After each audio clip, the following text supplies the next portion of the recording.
Okay, I'm with the Premier of Greenland, Mr. Kleist. If you could tell me, first of all, something about the effects of climate change in Greenland, as you've noticed in recent years. I mean, for the southern parts of Greenland, we are certain that we don't get a white Christmas this year, and we haven't had that for some years now. And what we see is a very rapid development of the climate change in Greenland, which of course affects the whole society. It affects the economy. It affects the ways of that we have to take care of constructions. So in short, everything is affected by the climate change, and we can look out the window and simply see the changes.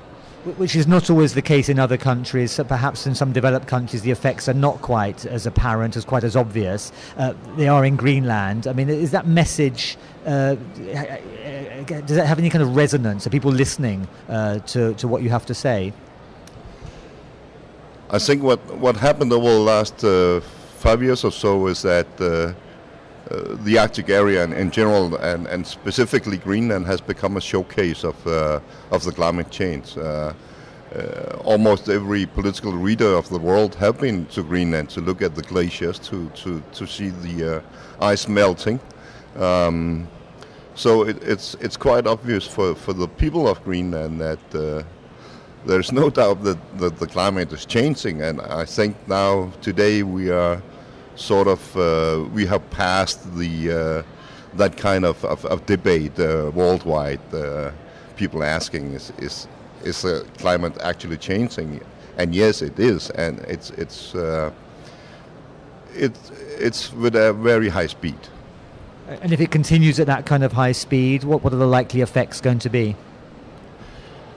For Greenland and for the Arctic, it means that we have to change our way of living. We have to change the way of conducting our economy. Also, we have to adapt, of course, to the new situation.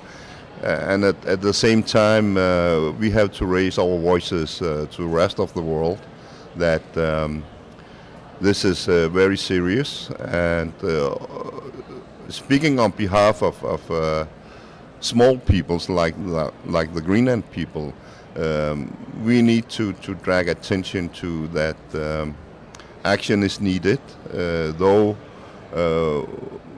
ambitions on a global agreement would not be that high today than in comparison to Copenhagen, for instance. We still hope that the players, the industry, and the politicians will see that there is a need for a global dialogue, and we need to take action. What's the minimum you would like to see agreed at the end of this week in Cancun? What I noticed in preparation for this conference is that ambitions today are more like down to earth than they were a year ago, and that's a healthy development, I think. And also, I think that industry and the politicians should define each their role. Now we see that industry is facing an era where green technology is getting profitable, but industry doesn't care about just development of goods, just development or just distribution of political power. And that's the political fight. We have to face that without addressing the conflicts, the clash between the developing countries and the poor countries and the rich countries. We are not able to take decisive steps. Okay, that's great. Thank you very much. Okay.